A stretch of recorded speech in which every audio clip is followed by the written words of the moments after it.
Hola a todos, yo soy Luigi Guamán Torres y les voy a narrar la vida y obra de Felipe Guamán Poma de Ayala. Él fue un cronista indígena del siglo XVII que elaboró una interpretación completa de la historia del pasado, tanto el precolombino como también de la conquista y de los años iniciales de la colonia. Él quería con esta interpretación del ayer fundamentar un proyecto político para sus días. Guamán Poma es el gran historiador por presentar los valores de su propia sociedad y mostrar hasta qué punto podían llegar las categorías en la sociedad. Guamán Poma de Ayala fue ayacuchano y probablemente nació en la década de 1560, unos 30 años después de la invasión europea del mundo andino. Él dice claramente en su obra que es indio y arovilca. Él también se interesa en distinguirse de los incas. También en una parte de su obra condena a los incas porque adoraban a dioses diferentes y no eran cristianos, entonces eran paganos. Fue por ahí por un curaca local que recibió educación en una escuela de cristianización dominical. Aprendió castellano y tuvo un medio hermano mestizo que fue religioso. Se llamaba Martín de Ayala. De ahí también viene la cuestión del nombre. Su nombre es Felipe Guamán Poma. Él se añade el de Ayala. Eso no es parte real de su nombre, eso es un añadido cuando escribe la crónica. Siendo bastante mayor, escribió la principal crónica redactada por un indio sobre el mundo andino precolombino y el impacto de la colonia en los Andes. Además, Guamán Poma era un fino dibujante y acompañó sus textos con 400 dibujos que lo han hecho muy famoso en nuestros días. El apellido añadido a Guamán Poma se le puso porque fue en la batalla de las Salinas, donde el capitán Luis Ávalos de Ayala estaba a punto de morir, cuando de repente le salvó la vida el padre de Guamán Poma y en agradecimiento establecen ese vínculo de poner su apellido. En la década de 1580, cuando tenía 20 años, trabajó para Cristóbal de Albornoz, quien fue visitador eclesiástico de Lucanas. Este extirpador de idolatrías es retratado castigando físicamente a los indios, aquellos fieles a sus religiones.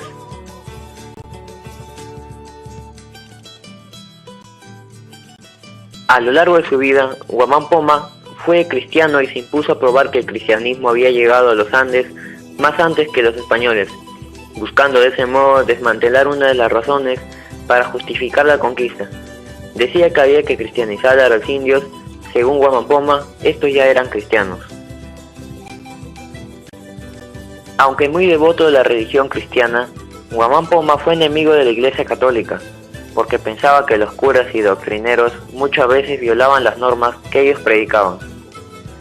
El cronista indio detestaba la hipocresía y el cinismo, opuso una actitud moral contra la decadencia que recibía en su tiempo.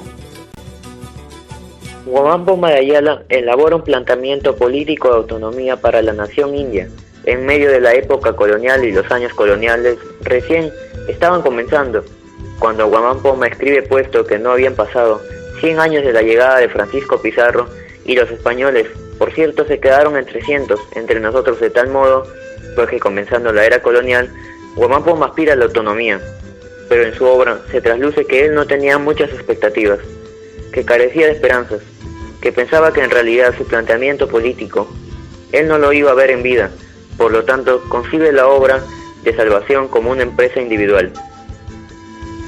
Él cree que el ser humano ha de redimirse a sí mismo, a partir del esfuerzo, por ser justo y por ser correcto, y en ese esfuerzo de corrección, él llama a sumarse a ese esfuerzo que justicia a todos y cada uno de los individuos que componían la nación india, a esa nación a la que él aspiraba a representar.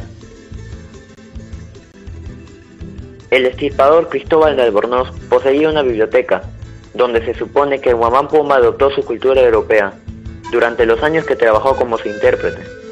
Debieron ser muy amigos, porque se sospecha que Albornoz le regaló el papel y la tinta para escribir su crónica, porque estos elementos eran caros en el siglo XVII. Vivía en la zona de Huamanga. Vivía en Huamanga y él genera su crónica en la zona de Huamanga. Probablemente siguió en la zona de Huamanga, no salió del pueblo de donde lo desterraron, o de la zona. Había una zona en la que no podía entrar, pero él sigue caminando, viviendo por la zona de Huamanga, y en este momento, cuando él lo destierran, él está totalmente empobrecido, ¿no? Está totalmente empobrecido, termina de escribir su crónica, de ahí el enigma de dónde sacó el papel y la tinta.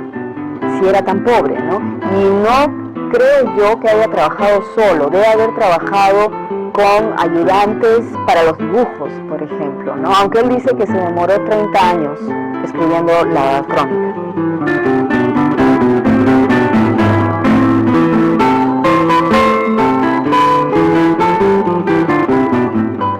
Una cosa que nos dice es cómo escribió la nueva crónica, entonces por eso es que hay esta hipótesis de que lo hizo en un taller con un grupo de escritores que trabajaron junto con él, pero que el total de la obra no es solamente de su mano, sino también al mismo tiempo de sus escribientes.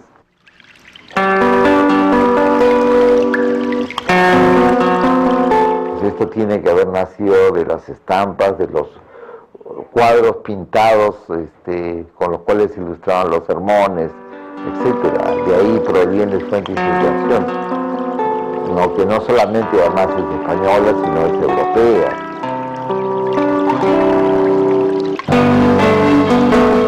De Huamanga, ¿no? Entonces hay investigadores que piensan que en ese momento él empieza a escribir su crónica. Guamán Poma es famoso sobre todo por sus dibujos, pero se piensa que el libro era grande, del tamaño de un tratado. Pero no fue así, ya que en ese tiempo el papel era bien escaso en la sociedad colonial y Guamán Poma era pobre, de tal modo que el libro en realidad es pequeño. Se trata de la mitad de un A4. Aparte, Guamán Poma conocía bastante literatura histórica y teológica. En ese tiempo, además, muchas obras clásicas. Fue un indio culto e intentó desplegar los conocimientos occidentales para reelaborar una interpretación propia de su historia. Las figuras de Guamán Poma han sido interpretadas de diversas maneras. Dirigió su crónica al rey de España, Felipe III, a quien le pide que resuelva los males que se han abatido sobre los Andes a raíz de la conquista. Para seducirlo al rey de España, le ofrece un tributo muy superior al actual. Si permite que los indios se gobiernen solos, de acuerdo a su antigua usanza, como jefes propios, que le rendirían obediencia como emperador del universo. El punto de vista político de Guamán Poma se puede reducir fácilmente al gobierno directo de los españoles hacia los indígenas y busca una forma de autonomía.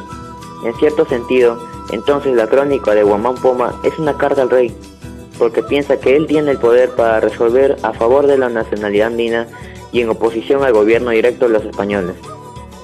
Cuando llega de un largo viaje, se cuenta que le habían quitado todas sus pertenencias, y él inicia un proceso judicial.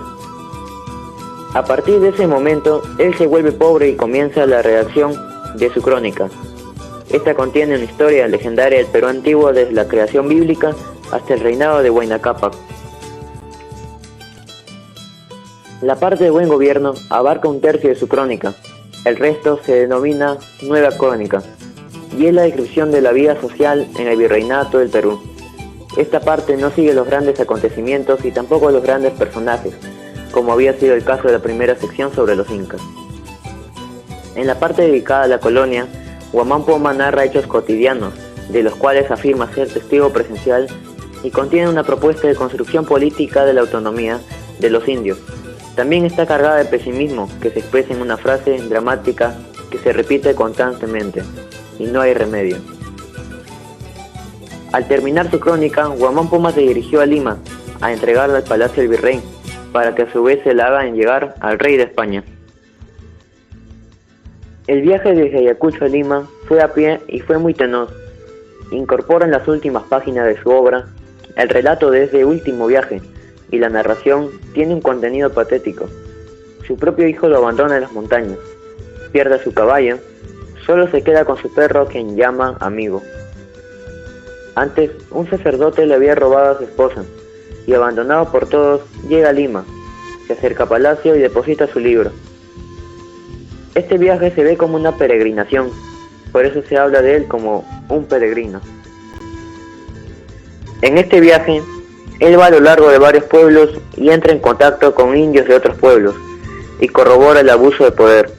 Él dice que en estos viajes, él llora, menciona que es un viaje de sufrimiento, y entonces él piensa que todo lo que había escrito hasta ahora no era suficiente para que las cosas cambien. Entonces él añade a su crónica una parte muy famosa llamada Camina el autor, donde se le ve a Guamán Poma caminando con la lluvia y añade descripciones de lo que va encontrando con un fuerte tono moral y de crítica de lo que está pasando. Entonces él dice que cuando llega a Huarochirí, que está en la Sierra de Lima, se encuentran con unos indios que le lloran y se quejan de los abusos del corregidor, del clérigo y del encomendero. Entonces él llora con ellos, los consuela, y él le reparte estampitas con imágenes de santos, porque para él repartir estas imágenes significaban que esto te iba a consolar. Y él llega a Lima y entrega su crónica virreinal. Tenía que ser aprobado con una serie de firmas, sellos, para que sea enviado a España. En España tenía que seguir otro tipo de procesos para ser impresa, porque lo que él quiere es que se imprima y que circule para que todo el mundo lo lea. Cuando llega a Lima, él se da cuenta que estaba llena de indígenas que habían abandonado sus localidades, y llena también sobre todo de mestizillo, que entonces ahí es donde él se da cuenta que el mundo está al revés y da un pensamiento negativo sobre Lima. A partir de ese momento, del cual dejó la crónica, no se sabe si él regresó a Huamanga o si se quedó en Lima por un tiempo. 2 años después, escribe una breve carta al rey. Le pregunta si recibió su crónica o si le ha mandado a imprimir. Él también cuenta que tiene una copia. Guamán Poma era un convencido de las virtudes liberadoras de la escritura. Él pensaba si se publicaba su crónica, habría una transformación positiva en los Andes. Él estaba a la espera. Hay una razón por la que Guamán Poma pone dibujos en su crónica, y es porque a Felipe III le gustaban los cuadros, y él pone esto para que el rey no se aburra de la lectura de la crónica. El libro estuvo perdido durante cientos de años. De una manera completamente casual, comenzando el siglo XX, un estudioso lo descubrió en Copenhague, en la biblioteca del rey de Dinamarca. Pero de todas maneras se consta que la crónica haya permanecido en la biblioteca del rey de España, pero se ignora cómo pasó a Dinamarca. Guamán Poma redactó su nueva crónica casi en el mismo momento cuando Garcilaso de la Vega estaba escribiendo sus comentarios reales. Y así hubo 2 crónicas paralelas, y ambas son geniales, una escrita por un mestizo, la de Garcilaso, y la otra por un indio puro, la de Guamán Poma. De este modo, el Perú se dio el lujo de producir a la vez las 2 interpretaciones fundamentales de nuestro pasado y las alternativas de nuestro souvenir para el futuro.